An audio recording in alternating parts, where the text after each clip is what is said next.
Hi friends, இப்போ நம்ம முத்தழகு சீரியலோட ரிவ்யூவை தான் பார்க்க போகிறோம். வாங்க வீடியோக்குள்ளே போகலாம். இதில் ஃபர்ஸ்ட் சீன்லேயே ஒரு பக்கம் என்னடானா பூமி தன்னோட ஞாபகத்தை முத்தழகுக்கு கொண்டு வர முடியலனாலும் பரவாயில்ல, இதுக்கப்புறமா முத்தழகு கிட்ட முதல்ல இருந்து பழகி அவங்கள மறுபடியுமே தன்னை காதலிக்க வச்சு கல்யாணம் முடிச்சு அவங்க கூட பழைய லைஃப்ல வாழ முடியலனாலும் புதுசாக லைஃப் ஸ்டார்ட் பண்ணி வாழலான்ற முடிவுக்கு வந்தது மட்டும் இல்லாமல் அதுக்கு உதவி பண்ணுற மாதிரி பொண்ணியோட ஹெல்ப்பையுமே கேட்டுதான் இந்த மாதிரி பூமி முத்தழகு வேலை செய்கிற பக்கத்து நிலத்தையே வாங்கி அதில் தான் உழவு பண்ணுறதுக்காக வெளிநாட்டிலேருந்து வந்த மாதிரி முத்தழகு கிட்ட காட்டி அதுக்கான வேலை எல்லாத்தையுமே முத்தழகு கண்ணு முன்னாடியே செய்கிறது மட்டும் இல்லாமல் முத்தழகு இதுக்கு முன்னாடி தெரியாத மாதிரியே நடந்துக்கிறாங்க. அது மட்டும் இல்லாமல் முத்தழகு கிட்ட பழையபடி பிரச்சனை பண்ணுற மாதிரியும் பேச முத்தழகும் அவங்க கிட்ட பழையபடியே நடந்துக்க ஆரம்பிக்கிறாங்க. அது மட்டும் இல்லாமல் இந்த மாதிரி முத்தழகு அடிக்கடி தாங்கிட்ட இந்த மாதிரி பேசி கவப்படுறத பார்த்துட்டு பூமி ஒரு பக்கம் ரொம்பவே சந்தோஷத்தில் இருக்கிறது மட்டும் இல்லாமல் மத்தியான சாப்பாடுக்காக முத்தழகு கூடயே சாப்பிடணும்னு சொல்லிட்டு பிளான் போட்டு முத்தழகு கிட்டேயே போயிட்டு இங்க ஏதாவது ஹோட்டல் இருக்கா, எனக்கு ரொம்பவே பசிக்குதுன்னு சொல்லிட்டு அவங்க கிட்ட பேச, ஆனா முத்தழகோ ஏற்கனவே பூமி அவங்க கிட்ட பேசின விதத்தால ரொம்பவே கோவமடைஞ்சு இங்கெல்லாம் ஹோட்டல் இருக்காது, நீங்க ஹோட்டலுக்கு போய் சாப்பிடணும்னா டவுனுக்கு தான் போகணும், அது மட்டும் இல்லாம இங்க இருக்கவங்க எல்லாம் வீட்லயே சாப்பாடு செஞ்சு எடுத்துட்டு வந்துருவாங்க சொல்லிட்டு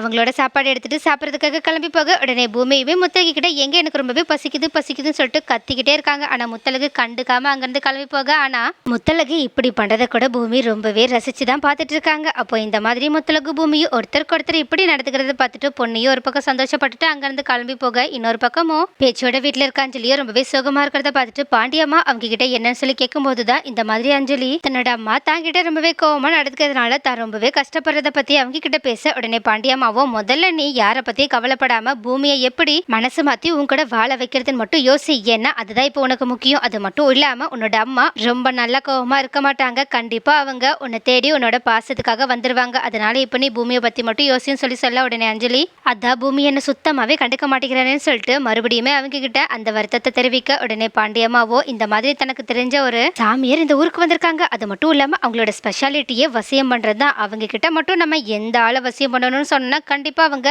அந்த ஆளை வசியம் பண்ணிடுவாங்கன்னு சொல்லிட்டு அவங்களுக்கு தெரிஞ்சவங்களுக்கும் அவங்க வசியம் பண்ண விஷயம் எல்லாத்தையுமே சொல்ல, உடனே இதை கேட்டுட்டு அஞ்சலி ரொம்பவே எக்ஸைட் ஆகிறது மட்டும் இல்லாம ஒருவேளை அந்த சாமியார் மூலயமா பூமியை மட்டும் வசியம் பண்ணிட்டோம்னா நம்ம கண்டிப்பா இதுக்கப்புறமா பூமி கூட சேர்ந்து சந்தோஷமா லைஃபை ஸ்டார்ட் பண்ணிடலான்னு சொல்லிட்டு கனவு காண ஆரம்பிக்கிறாங்க. அப்போ இந்த மாதிரி அஞ்சலியோட முகத்தை பார்த்தே அவங்களோட விருப்பத்தை தெரிஞ்சுக்கிட்ட பாண்டியம்மாவோ உடனடியாக அவங்கள அந்த கலகலாந்தான்ற சாமியார் கிட்ட கூட்டிட்டு போகிறதுக்கான ஏற்பாடு எல்லாத்தையுமே செய்ய ஆரம்பிக்கிறாங்க. அதே மாதிரி அஞ்சலியோ ரொம்பவே ஆர்வமா பாண்டியம்மா கூட சேர்ந்து அந்த சாமியாரை பார்க்கறதுக்காக கிளம்பி போறாங்க. ஆனா இன்னொரு பக்கமும் பூமி இந்த மாதிரி தனக்கு பசிக்குதுன்னு சொல்லிட்டு முத்தழகு கிட்ட கத்துறதுனால என்னதான் முத்தழகு பூமி கிட்ட ரொம்பவே கோவமா பேசிட்டு அங்கிருந்து கிளம்பி போயிட்டு சாப்பாடு சாப்பிடலான்னு சொல்லிட்டு சாப்பிட ஆரம்பிச்சாலும் இந்த மாதிரி பூமி தனக்கு பசிக்குதுன்றதை யோசிச்சு பார்த்துட்டே உடனடியா தன்னோட மனசு கேட்காம பூமிய ஒரு வழியா சாப்பிட வாங்கன்னு சொல்லிட்டு கூப்பிட்டுறாங்க. உடனே இதை கேட்டுட்டு பூமியும் கண்டிப்பா நீங்க இதை தான் பண்ணுவீங்கன்னு எனக்கு நல்லாவே தெரியும்னு சொல்லிட்டு மனசுக்குள்ளேயே நினைச்சு பார்த்துட்டு உடனடியா முத்தழகு கூட சேர்ந்து போய் சாப்பிட்றதுக்காக போயிடுறாங்க. அதே மாதிரி முத்தழகுமே தான் எடுத்துட்டு வந்த சாப்பாடுல பாதி சாப்பாடை பூமி கிட்ட கொடுத்துட்டு பாதி சாப்பாடு அவங்க சாப்பிட்டுட்டு இருக்க. அப்போ இந்த மாதிரி முத்தழகு கொடுத்த சாப்பாடை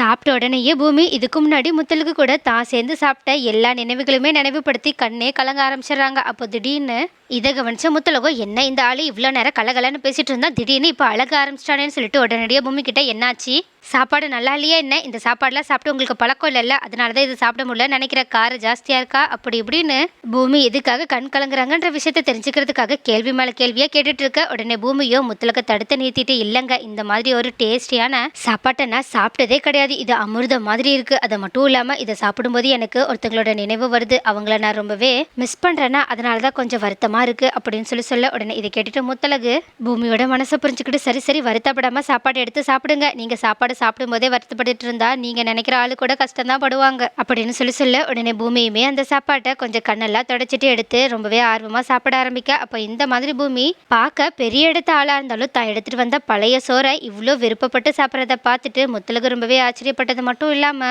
ரொம்பவே மனசுக்குள்ள பூமிக்காக ஃபீல் பண்ணி பூமி கிட்ட பரவாயில்ல உன்னை நான் ரொம்பவே பண திமிரு பிடிச்ச ஆளுன்னு தான் நினைச்சேன், நீ ஆனா அப்படி இல்லைன்றதை என்கிட்ட காட்டிட்ட, இதுக்கப்புறமா நம்ம ரெண்டு பேரும் நண்பர்களா இருக்கலாம் சரியா அப்படின்னு சொல்லிட்டு பூமி கிட்ட ரொம்பவே சிரிச்சு பேச, உடனே இதை பார்த்துட்டு பூமியுமே ரொம்பவே சந்தோஷப்பட்டு முத்தழகு கிட்ட ஹேண்ட் ஷேக் பண்ற மாதிரி கையை நீட்டி சரி ஓகே நம்ம இதுக்கப்புறமா யாராலையும் பிரிக்க முடியாத ஃப்ரெண்ட்ஸா இருக்க போறோம் அப்படின்னு சொல்ல, உடனே இதை கேட்டுட்டு ஒண்ணுமே புரியாத முத்தழகோ என்னன்னு சொல்லிட்டு பார்க்க, உடனே பூமியும் ஏங்க எனக்கு கை கொடுங்க, நம்ம ஃப்ரெண்ட்ஸா இருக்கிறதுக்காக டீலிங் போட போறோம் அப்படின்னு சொல்ல உடனே இதை கேட்டுட்டு முத்தலுக்கு கொஞ்சம் புரியாத மாதிரி இருக்க. அவங்க கிட்ட நம்ம நண்பர்களா இருக்கலான்னு நீங்க தானே சொன்னீங்க, அதுக்காக தான் என்னோட ஹேண்ட் ஷேக் பண்ணி நம்ம இதுக்கப்புறமா நம்ம நெருங்கிய நண்பர்களா இருக்கிறதுக்காக உறுதிப்படுத்துறதுக்காக தான் இதை பண்றேன் அப்படின்னு சொல்ல உடனே முத்தலகு ஓ ஃபாரின்லாம் இப்படிதான் பண்ணுவாங்க போலன்னு சொல்லிட்டு உடனடியா மனசுக்குள்ள கொஞ்சம் தயக்கமா இருந்தாலும் பூமியோட கையை பிடிச்சி ஹேண்ட் ஷேக் பண்ண. அப்போ பூமியுமே ரொம்பவே சந்தோஷமா முத்தலக பார்த்துட்டு இருக்கா. முத்தலகுமே பூமியுமே மனசளவுல ரொம்பவே நல்லவங்கன்றதை புரிஞ்சுக்கிட்டு அவங்க கிட்ட சிரிச்சு பேச. அப்போ கரெக்டா பூமியும் முத்தலகும் சேரணும்னு சொல்லிட்டு ஆசைப்பட்டு இது எல்லாத்துக்கும் பூமிக்கு ஹெல்ப் பண்ண பொண்ணி அங்க வந்தது மட்டும் இல்லாம இந்த மாதிரி 2 பேருமே ஹேண்ட் ஷேக்லாம் பண்ணிட்டு ஒருத்தருக்கு ஒருத்தர் முன்னாடி உட்காந்து சாப்பிட்டுட்டு ரொம்பவே சந்தோஷமா பேசிட்டு இருக்கதை பார்த்துட்டு அவங்களுமே சந்தோஷப்பட்டு அவங்க 2 பேரும் கொஞ்ச நேரம் தனியா இருக்கணும்னு சொல்லிட்டு அங்கிருந்து கிளம்பி போறாங்க. ஆனா இன்னொரு பக்கமும் இந்த மாதிரி பூமியும் முத்தலகும் மறுபடியும் சேர ஆரம்பிக்கிறாங்கன்ற விஷயம் கொஞ்சம் கூட தெரிஞ்சுக்காத அஞ்சலியோ பாண்டியம்மா சொன்ன விஷயத்துக்காக கலகலாந்தான்ற ஒரு சாமியாரை பார்த்து பூமிக்கு வசியம் பண்ணலான்னு சொல்லிட்டு ரொம்பவே ஆசையோட அவங்கள பார்க்க போறாங்க. ஆனா அங்க போனதுக்கு அப்புறமா தான் அஞ்சலி அந்த கலகலாந்தான்ற சாமியார் ரொம்பவே ஃபோர்ஜரியான சாமியார்ன்றத அவங்க பேசுறதுல இருந்து தெரிஞ்சுக்கிட்டது மட்டும் இல்லாம போய் இந்த பாண்டியம்மா சொன்னதுக்காக அவங்கள நம்பி நம்ம இவ்வளவு தூரம் வந்து ரொம்ப பெரிய தப்பு பண்ணிட்டோம். பேசாம நம்ம இங்க வந்து டைம் வேஸ்ட் பண்ணதுக்கு பதிலா பூமி எங்க இருக்கானோ அங்க போயிட்டு அவங்கிட்ட ஏதாவது 2 வார்த்தை பேசிட்டு இருந்தா கூட இந்நேரம் கொஞ்சமாவது பூமி என்கிட்ட அட்லீஸ்ட் கொஞ்சம் இறக்கப்பட்டாவது என்கிட்ட நல்லா பேசிட்டு வாய்ப்பு இருக்கு. ஆனா என்ன இப்ப அது எதுவுமே நடக்காம போயிடுச்சுன்னு சொல்லிட்டு ரொம்பவே கடுப்போட அங்க இருந்து அந்த சாமியாரை பார்த்துட்டு கிளம்பி போகலான்னு சொல்லிட்டு போகும்போது அந்த சாமியாரோ இந்த மாதிரி தன்னை பாக்குறதுக்காக வந்த அஞ்சலியும் பாண்டியம்மாவும் பெரிய குடும்பத்தை சேர்ந்தவங்கன்றதை தெரிஞ்சுக்கிட்டு உடனடியா அவங்க கிட்ட இருந்து தன்னோட ஃபோர்ஜரி வேலை எல்லாத்தையுமே காட்டி கொஞ்சம் பணத்தை பறிக்கலாம்னு சொல்லிட்டு ஆசைப்பட்டு அவங்க கிட்ட ரொம்பவே தனக்கு பவர் இருக்கிற மாதிரி காட்டி யார் அவசியம் பண்ணணும்னு மட்டும் சொல்லுங்க, அவங்க இன்னும் 2 நாள்ல உங்க கால் அடியில் விழுந்து கிடப்பாங்கன்னு சொல்லிட்டு டைலாக்லாம் பேசி அவங்கள அங்கேயே ஸ்டாப் பண்றாங்க. ஆனா அஞ்சலியும் அந்த ஆளு கண்டிப்பா நம்மளை ஏமாத்ததான் இது எல்லாத்தையுமே பண்றான்னு சொல்லிட்டு தெரிஞ்சுக்கிட்டு அவங்க கிட்ட இருந்து எப்படியாவது தப்பிக்கலாம்னு சொல்லிட்டு ட்ரை பண்ண. ஆனா அந்த ஆளோ பணத்தாசையால அவங்க 2 பேருமே வெற மாதிரியே தெரியல. அதனால கடுப்பான அஞ்சலியோ ரொம்பவே கோவப்பட்டு அந்த கலகலாந்தா சாமியார் செம்மையா பயப்படுற மாதிரி அவங்கள சூப்பராக பயங்காட்டவும் ஆரம்பிக்கிறாங்க. அது மட்டும் இல்லாமல் டே நீ ரொம்ப பெரிய ஃபோர்ஜரி ஆளுன்னு எனக்கு நல்லாவே தெரியும், ஒரு வேளை நீ மறுபடியும் என்னோட வழியிலேயே குறுக்க வந்தா அவ்வளோதான், நான் யாருன்ற சுயரூபத்தை உனக்கு காட்ட வேண்டியதாக இருக்கும். அது மட்டும் இல்லாமல் இதுக்கப்புறமா யாருக்கிட்டையாவது நான் வசியம் பண்ணி நிறைய மேஜிக் பண்ணுவேன்னு சொல்லிட்டு போய் சொல்லி ஏமாத்திட்டு இருந்த அவ்வளோதான், என்னோட அம்மா ஒரு வக்கீல், அவங்க மூலயமா உன்னை அரெஸ்டே பண்ணி ஜெயிலில் தள்ளிடுவேன், என்கிட்ட கொஞ்சம் பார்த்து நடந்துக்கோ அப்படின்னு சொல்லிட்டு பாண்டியம்மாவோட சேர்ந்து அங்கேருந்து கிளம்பி போக. பாண்டியம்மாவோ அஞ்சலி எதுக்காக இப்படி நடந்துக்கிறான்னு சொல்லிட்டு புரிஞ்சுக்காம அஞ்சலியை தடுத்த நேரத்தை ட்ரை பண்ணுறாங்க. ஆனால் இதை பார்க்குற அஞ்சலியோ பாண்டியம்மாவோட முட்டாள்தனத்தை பார்த்துட்டு ரொம்பவே கோவப்பட ஆரம்பிக்கிறது மட்டும் இல்லாமல் பாண்டியம்மா கிட்ட அவன் ஒரு செம்ம பெரிய ஃப்ராடு, அவனை பார்க்கறதுக்காக என்ன இவ்வளோ தூரம் கூட்டிகிட்டு வந்து என்னோட டைமையே வேஸ்ட் பண்ணிட்டீங்கன்னு சொல்லிட்டு அங்கேருந்து கிளம்பி போக. உடனே இதை கேட்டுட்டு பாண்டியம்மா ஒரு பக்கம் செம்மையாக ஷாக் ஆனாலும் இன்னொரு பக்கமும் அவன் ஃப்ராடுன்றது எனக்கே இப்போதாம்மா தெரிஞ்சிச்சு, சரி விடு, அவன் இல்லைனா என்கிட்ட இன்னொரு ஆள் இருக்கான், அவன்கிட்ட போய் நம்ம பார்க்கலாம், ஏன்னா நான் இப்போ சொல்கிற ஆளுக்கு ரொம்ப பெரிய சக்தி இருக்குன்றதை இந்த ஊரே பார்த்துருக்கு. அது மட்டும் இல்லாமல் அவங்க கிட்ட போயிட்டு நீ உன்னோட பிரச்சனை என்னன்னு சொன்னா அதெல்லாம் தீர்த்து வைப்பாங்கன்னு மட்டும் நினைக்காத அப்படின்னு சொல்ல. உடனே இதை கேட்டுட்டு அஞ்சலி என்ன சொல்றீங்க அப்படின்னு சொல்லி கேட்க. உடனே பாண்டியம்மாவோ இல்லம்மா உங்ககிட்ட வேற சொல்ல வந்து வேற சொல்லிட்டு அவங்க கிட்ட நீ போயிட்டு உன்னோட பிரச்சனையை சொல்லவே தேவையில்ல, அதுக்கு முன்னாடியே அவங்க உன்னோட பிரச்சனை என்னன்னு கண்டுபிடிச்சு நீ என்ன பண்ண அந்த பிரச்சனையிலேருந்து வெளியே வரலான்னு சொல்லிட்டு எல்லாத்தையுமே சொல்லிடுவாங்க. அது மட்டும் இல்லாம அவங்களால ஃபியூச்சரை கூட அதாவது எதிர்காலத்தை கூட கணிச்சு சொல்ல முடியுன்ற ஒரு பெரிய நம்பிக்கை இருக்கு, நம்ம பேசாம அங்க போகலாமான்னு சொல்லி கூப்பிட. ஆனா அஞ்சலியோ மறுபடியுமே இந்த பாண்டியம்மா சொன்னதை நம்பி அவங்க கூட போக வேண்டாம்னு சொல்லிட்டு முடிவெடுத்து அங்கிருந்து கிளம்பி போக பார்க்க. ஆனா பாண்டியம்மாவோ அடம் பிடிச்சு அஞ்சலியை மறுபடியுமே அந்த வேற ஒரு சாமியார்கிட்ட கூட்டிட்டு போக. ஆனா அங்க விருப்பமே இல்லாம போய் உட்காந்துருக்க அஞ்சலியோ கொஞ்சம் கூட கண்டுக்காம அந்த சாமியார் முன்னாடி உட்காந்துருக்க. அந்த சாமியாரோ பாண்டியம்மா சொன்ன மாதிரியே அஞ்சலியோட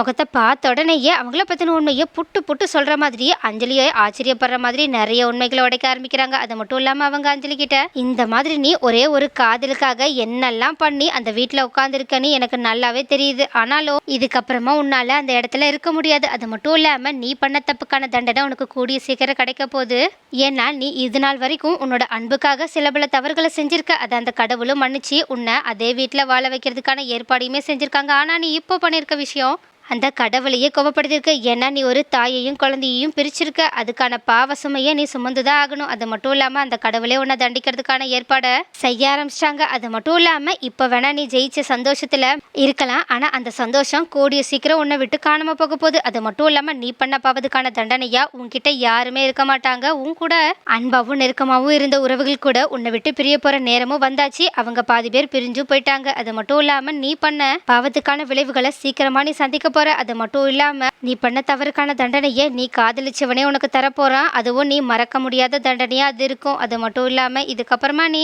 என்னதான் நீ பண்ண தப்புக்காக வருந்தி யார்கிட்ட மன்னிப்பு கேட்டாலும் உன்னை யாரும் மன்னிக்க போறதில்ல. நீ இதுக்கப்புறமா தனி மரமா நிக்க போற அப்படின்னு சொல்ல உடனே இதை கேட்டுட்டு பாண்டியம்மா செம்ம ஷாக்கோட அஞ்சலியை பார்க்க அஞ்சலியோ அவங்க நம்ம பாவம் பண்ணிட்டோம்னு சொல்றது முத்துலையும் மீனாட்சியும் பிரிச்ச விஷயத்தை தான் சொல்றாங்கன்னு சொல்லிட்டு புரிஞ்சுக்கிட்டு செம்ம பயத்திலையும் ஷாக்லையும் உட்கார்ந்துருக்க பக்கத்துல இருக்க பாண்டியம்மாவோ சாமியார் கிட்ட என்ன சாமியார் சொல்றீங்க, எங்களுக்கு ஒண்ணுமே புரியலையே அப்படின்னு சொல்லி கேட்க உடனே அந்த சாமியாரு உனக்கு இப்ப புரியாது, போக போக தான் புரியும்னு சொல்லிட்டு அஞ்சலியை ஏதோ ஒரு மாதிரி வில்லத்தனமா பார்க்க அஞ்சலியை பயத்தோட சாமியாரை பாக்குறாங்க. அது மட்டும் இல்லாம மனசுக்குள்ளேயே இந்த சாமியார் சொல்ற மாதிரி ஒரு வேலை நடந்துருமா, என்னால இதுக்கப்புறமா பூமி கூட இருக்க முடியாதா, அது மட்டும் இல்லாம நான் பண்ண பாவத்துக்கான தண்டனையா நான் தனி மரமா நிக்க போறேன்னு வேற சொல்றாங்களே, அப்ப நான் என்னை விட்டுட்டு எல்லாருமே போயிடுவாங்களா, ஏன் என் மீனாட்சி கூட என்னை விட்டு போயிடுவாளான்னு சொல்லிட்டு யோசிக்க ஆரம்பிக்கிறாங்க. நெக்ஸ்ட் என்ன நடக்கும், ஒரு பக்கம் என்னடானா பூமி தன்னோட முத்தலுக்கு கூட தான் மறுபடியுமே சேரணுன்றதுக்காக தீவிரமா முயற்சி பண்ணிட்டு இருக்க, இன்னொரு பக்கமும் பூமி கூட சேரணும்னு சொல்லிட்டு ஆசைப்பட்டுட்டு இருந்த அஞ்சலிக்கோ சாமியார் மூலயமா தான் பண்ண தப்புக்கான தண்டனை கூடிய சீக்கிரம் கிடைக்க போகுதுன்ற